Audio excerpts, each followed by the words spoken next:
Go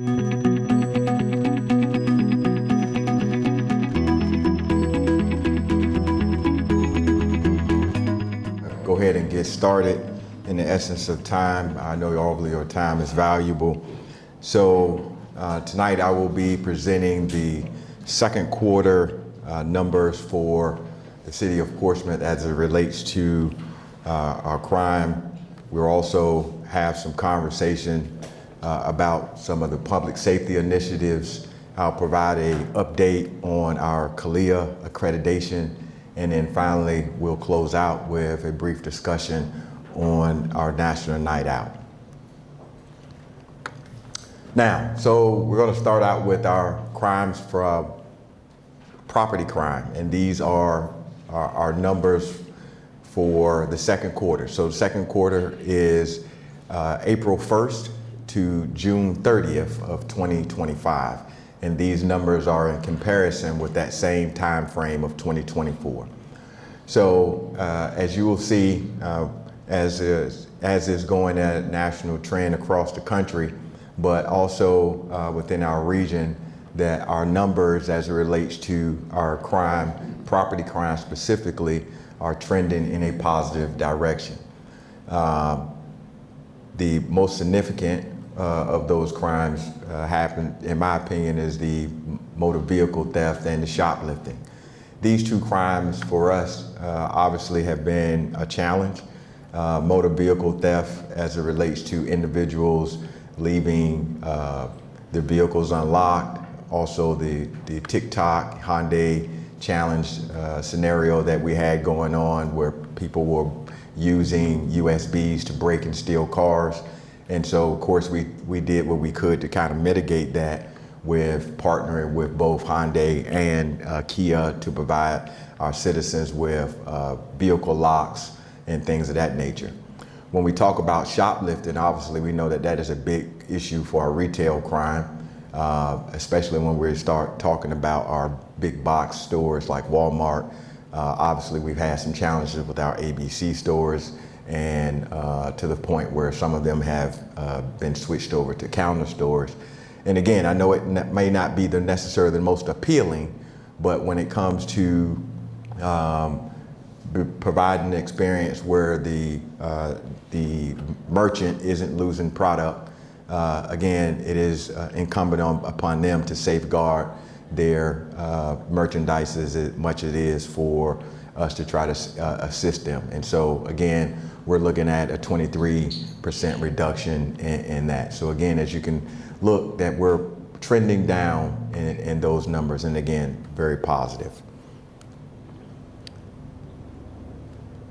So our violent crime, aggravated assaults, and we'll talk about that because our aggravated assaults are up during that same time frame. So our aggravated assault obviously is any time that we have a breakage of skin, whether it be a domestic busted lip, a stabbing, things of that nature. I can tell you that during this time frame so far, year to date, we've had about 39 people who've been shot in the city of Portsmouth as compared to 37 for that same period or 2024.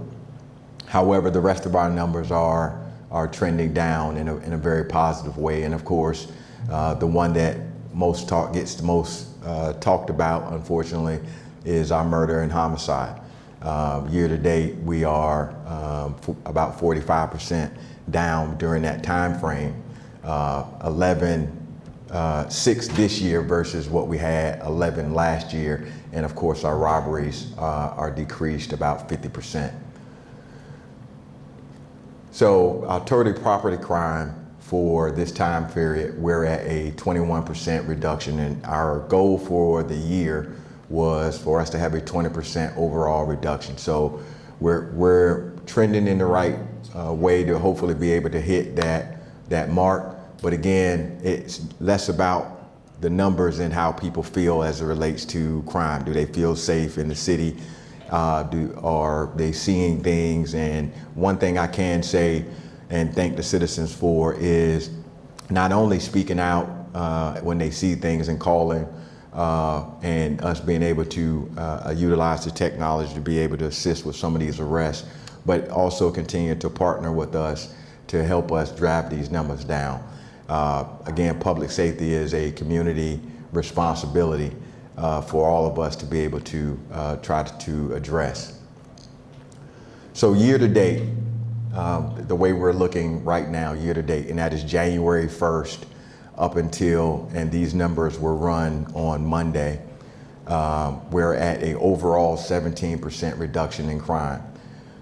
For the year, we are at 10 homicides for the year as opposed to 24 this time last year, which equates to a 58% reduction in crime or homicides. And again, our number one driver of things at this point is our driving of aggravated assaults.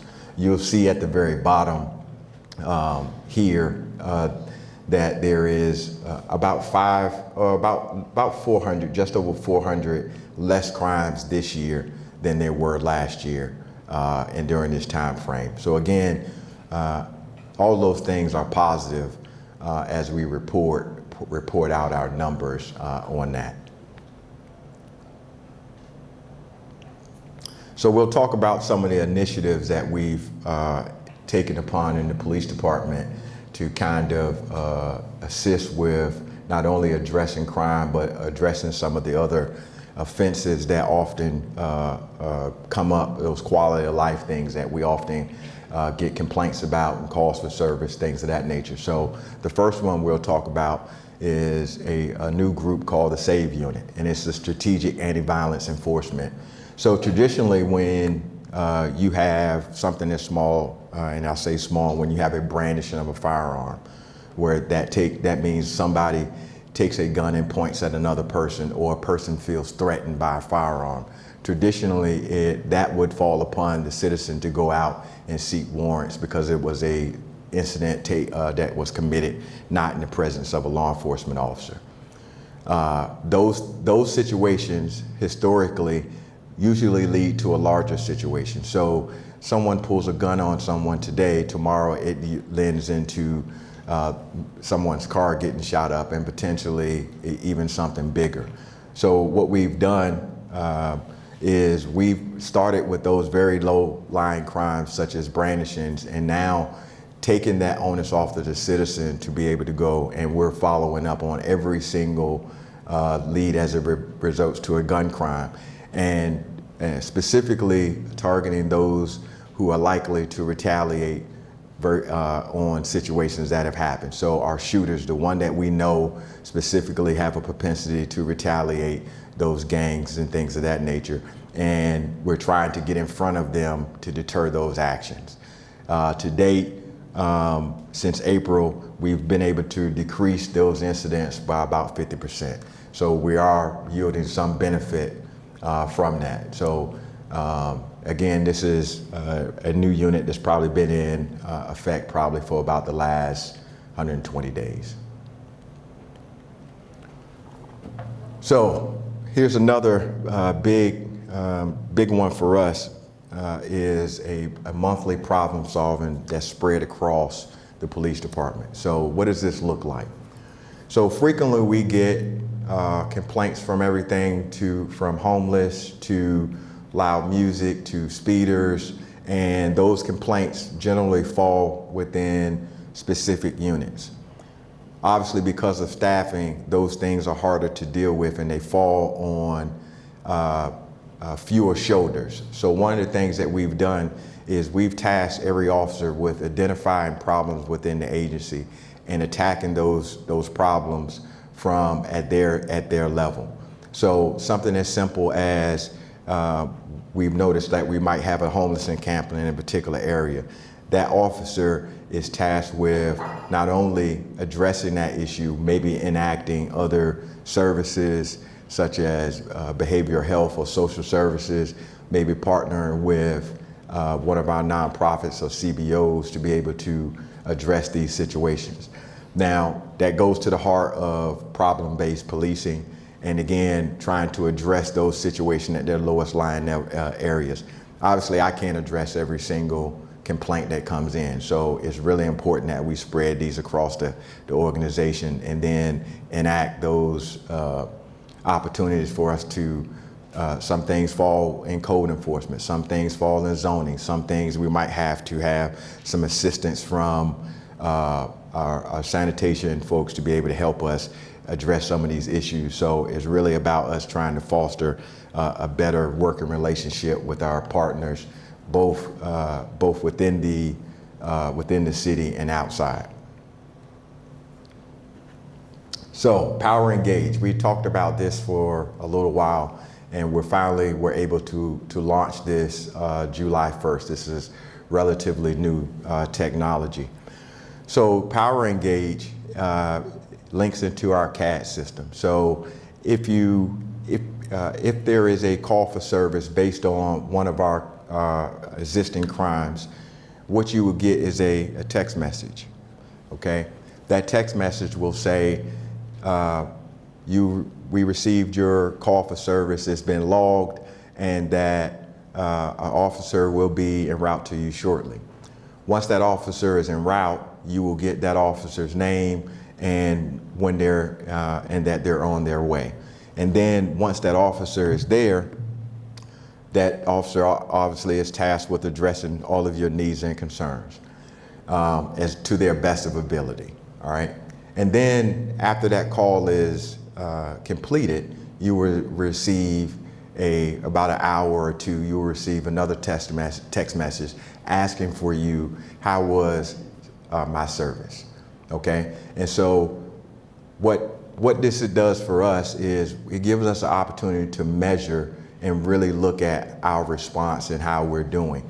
It also gives us an opportunity to look at potential problems. Let's just say we have an officer that over the course of time has started to get some bad interactions. It gives us an early warning system to be able to come in and maybe bring them in and say, hey, is everything okay at home? It's something that we can help you with. But again, these are things that we haven't had the capability to be able to do in the past. And so obviously it better engages us with the citizens, and it keeps you informed with automatic updates, things of that nature. So another part of this is that we have this throughout the police department.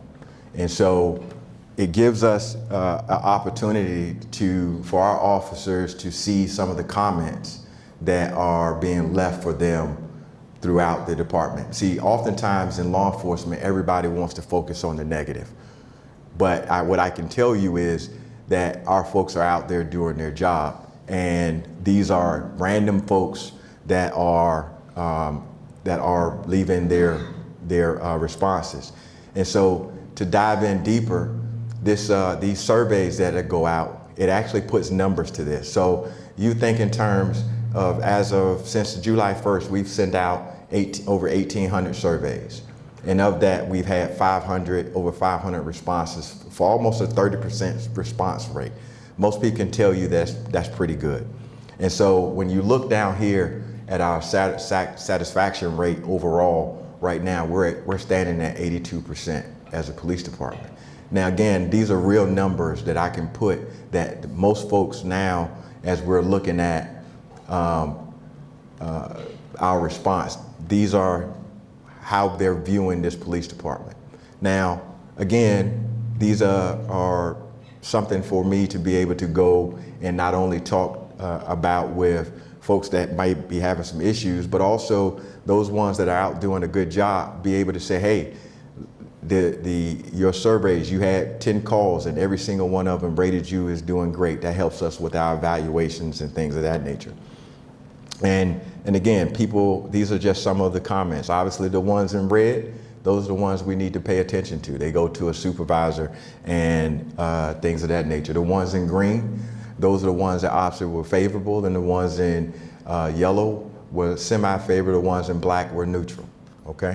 So again, just an opportunity for you to kind of see the back end of what this looks like and have an understanding. And so it even allows us to break down even further, and we can look at, this is the responses for the public, for the responders. When we look at individual officers. It gives us an opportunity to see how many calls, how many surveys that were left, their response rate, things of that nature.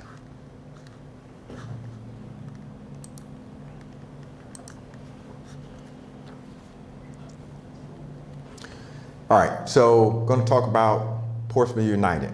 So Portsmouth United was introduced last January of 2024.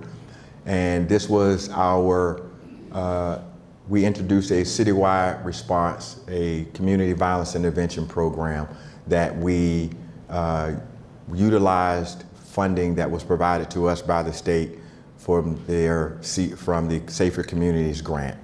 Part of that grant stipulated that we were to support startups, nonprofits, community-based organizations that were out doing the work of trying to stem the tide of gun violence, things of that nature. So we work with community-based organizations, which I will further call CBOs for the rest of the day, faith-based organizations, our business community, and other city departments to try to build a better ecosystem of safety. So of that funding that we received for FY26, we funded 22 CBOs for various programs, ranging from after-school mentoring programs to boxing to literacy programs. So two very cool things that we did this year is when spring break came around, we had what we called a Peace Week. And so when school was out, every one of those CBOs was tasked with putting together some type of program for kids to be able to do while they were out of school. And we followed that up and did something very similar for the summer. And so we've done over 28 programs for the summer. Now, I'll give you an example. We partnered with the Sheriff's Office, two of our other nonprofits, to provide free grass cutting service to seniors during the summer. And again, it was something that we were able to not only pay the youth to be able to go out and do that, but also provide a service to these young folks. And so one of the other things that we've been able to do, most folks remember we had a cohort put together where we had a young lady come down from Harvard and provide us a study along with findings from the Bloomberg study. From that study, a lot of things were put forth, recommendations, things of that nature, kind of similar to the study that was put out by our Virginia Health Department. Okay, a lot of them say the same things. We know what our systemic issues and problems surround poverty and other things of that nature. One of the things that came out from that was for us to put together, well, let me back up. One of the things that came out from that is that Portsmouth has a tremendous amount of resources. They're just all over the place. And one of the recommendations was that we put forth a comprehensive app that would be the housing for that. And so that recommendation came out. It kind of was stale for a little bit, but under with the funding and through Portsmouth United, we are in the final stages of having that app developed, where all of these things will be housing services for not only social services, behavioral health, but also our nonprofits and things of that nature. So again, a one-stop shop that we're going to encourage people not only to share and download, but again, for resources that folks should be aware of. And finally, for FY26, you'll see that our plan is to work with over 50 CBOs this year. And so again, as you can see, that the network is growing. Again, back to the conversation that public safety is everybody's responsibility. And so I can tell you that the numbers that we see today, even though that they are following a national trend, our CBOs, our violence interrupters, all of the things that we've set forth are starting to have some take hold within our neighborhoods and communities with being able to mitigate some of these things that sometimes we don't know that they're happening until it ends up on the news or a gunshot wound or on the faces of Voices of Portsmouth or something of that nature. So again, positive news, but we still got a long way to go. We're nowhere in the celebration mode, but positive news for Portsmouth. And this is the type of stuff that we need to put out because again, there's a plethora of people always gravitate to negativity. We put positive information out all the time, and it never goes anywhere. But one negative story seems to take hold and grows legs. So again, just work that we as a city police department are doing to hopefully improve this city. So our CALEA. So we've talked about this a number of times, and we're at the final stages for CALEA. So CALEA is a national certification. What CALEA says is that your police department is operating under the best standards of a national, international police department for policies and procedures. What that does for us is that it strengthens our ability to defend ourselves against lawsuits. It also gives us greater accountability within our organization. And again, it increases hopefully community advocacy along with a bunch of other things. So my entire time since I've been here in this organization, and I've been here now over 23 years, every chief that's ever come in has always talked about accreditation. I think it's probably been about a 30-year conversation. And it's never been attained. I can tell you next week we're going to Arkansas to sit before the board. And when we come back next week, the city of Portsmouth and your police department will be one of only 23 police departments in the state that will be an advanced accredited police department.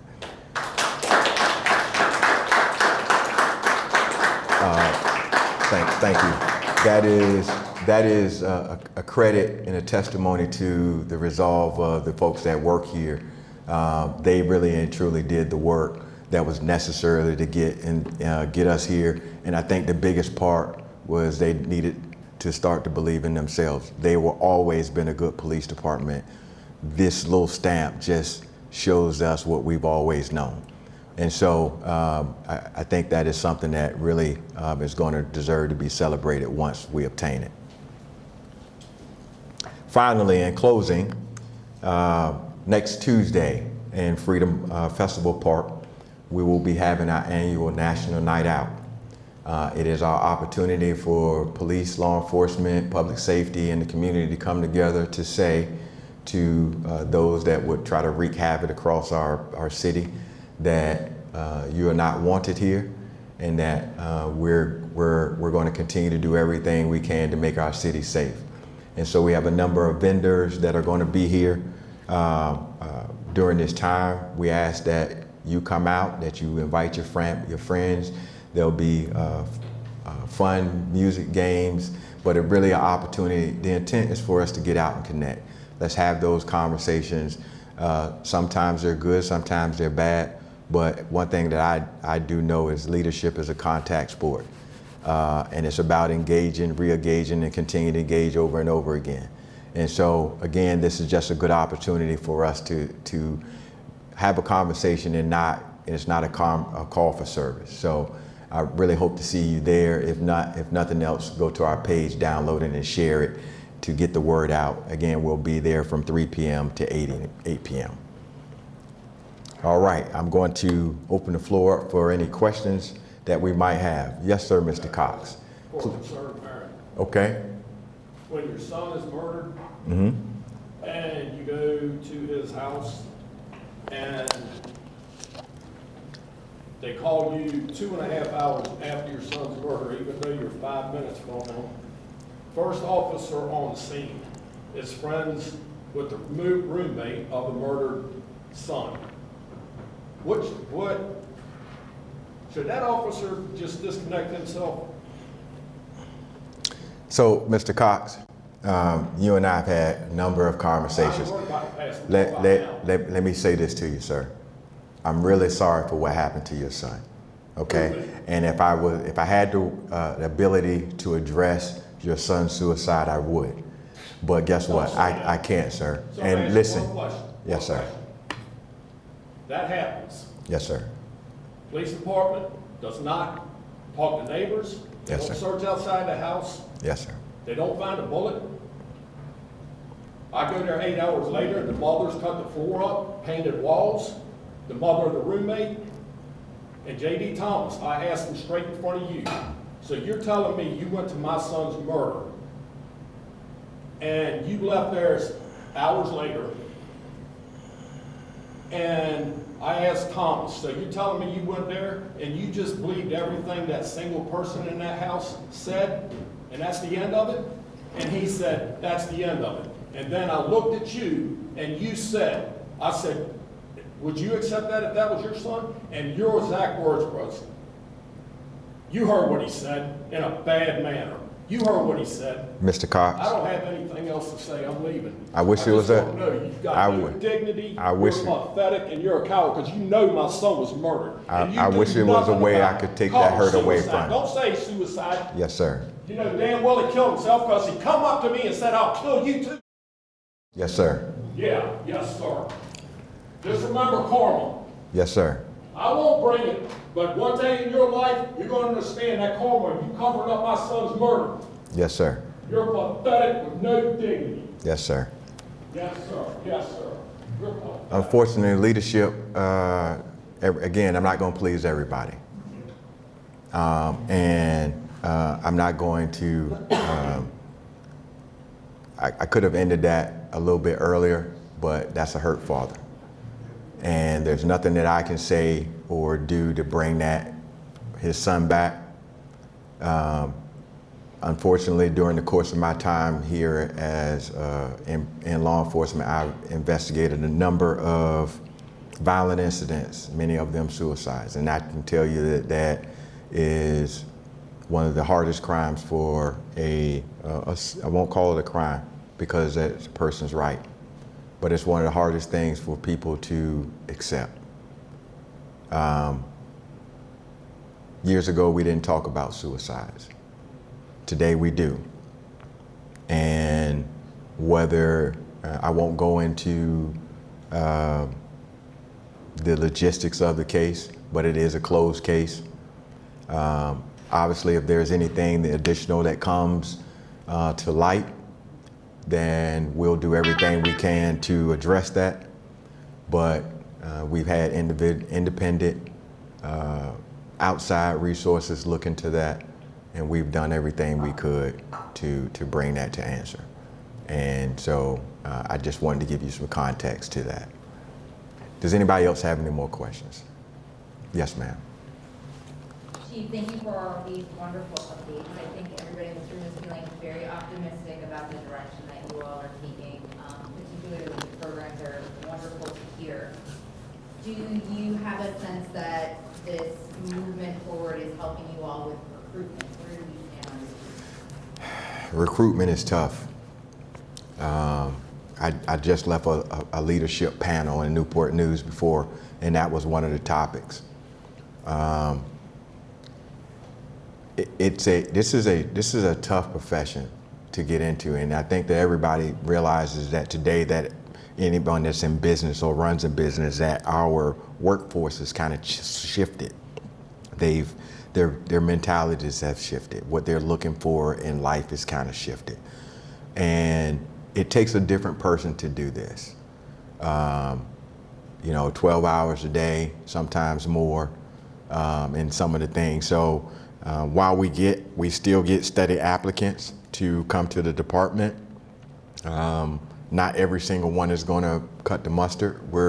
We may get 1,000 applications. We may be lucky if we can hire 100 out of that, or let's just say 100 of those make it to be able to go through for processing.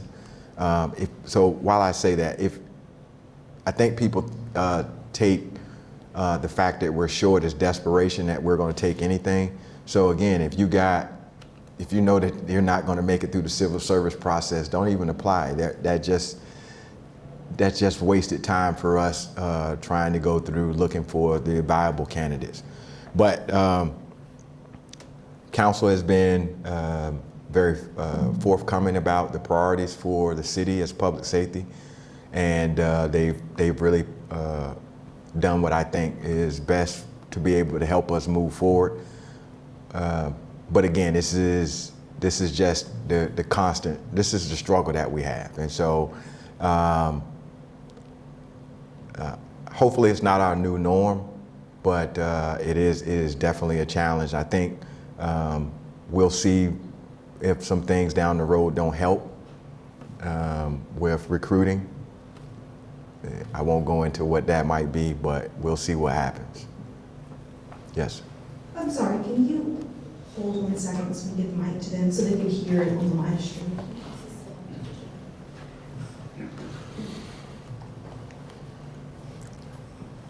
Chief, in the hiring process, who has the final say on who's hired as a police officer? Is that a collaboration? Is it you? Is it the Civil Service Commission? Can you shed some light on that, please? Yes, sir. So basically we go through our background investigation, polygraph, all of those things necessary to the physical agility test.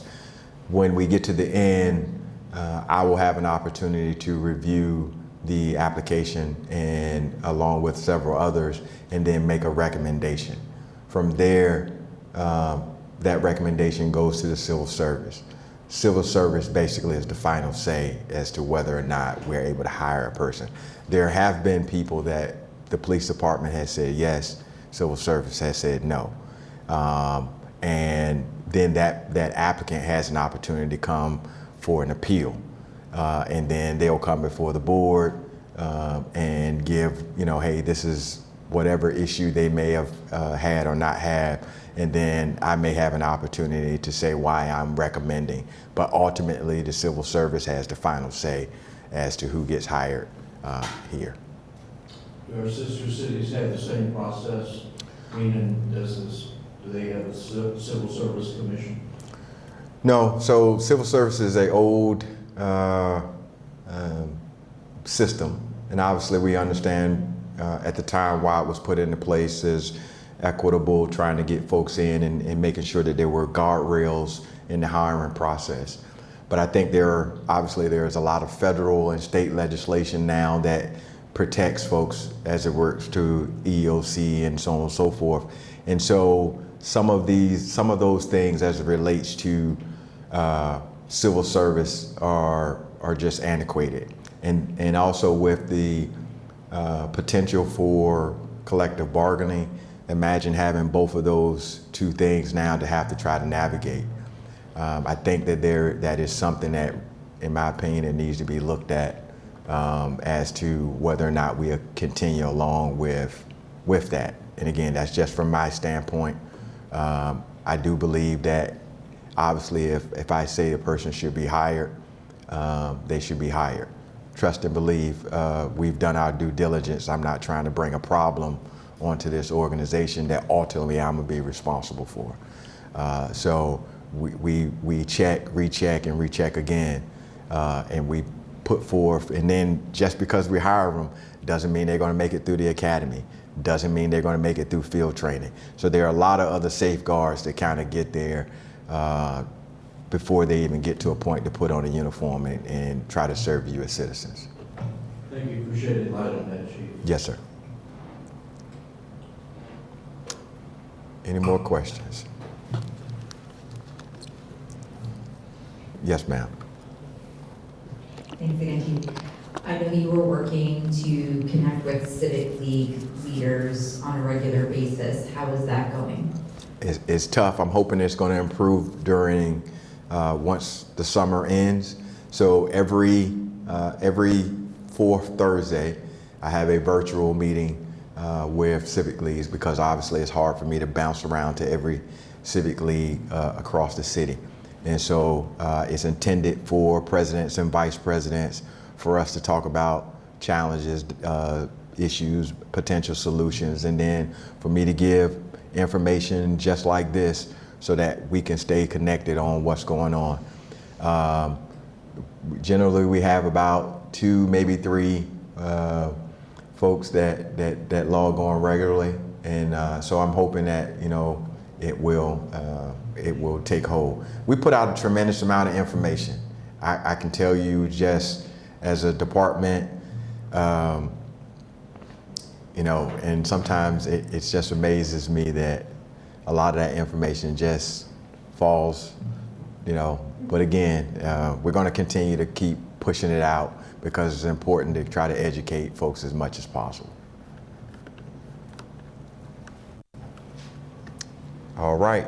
Anybody else? Go ahead, sir. Hey, Chief, thanks for having us where people come talk to you. I want to say we love the police. And, you know, like the other gentleman, we too have a case that's just lost. It's, we're not here to call you names. We're not here to disrespect you. But a year ago, you told us you were reopening the case. You went on the news and you said, you know, hey, we're gonna reopen. We're gonna get to some stuff. We're gonna keep you guys informed. We haven't heard nothing. So let's talk about it when we finish with this. We'll get one of the investigators that are here because again, obviously I don't know exactly which one. I'm not investigating the case. So if I don't know that that person hasn't called you, then I can't get into him or her because they're not following up. So again, give me an opportunity to try to see what we can do. Now again, I want you to understand, just because we reopen it doesn't necessarily mean that the outcome is going to change. But we want to make sure we look into it and do everything we can for it. We've been patiently waiting. I got it. I got it. Understood. It's a long time. Yes, sir. I appreciate you coming. We'll talk about it when we get done. Is anybody else? All right. Thank you all for coming this evening.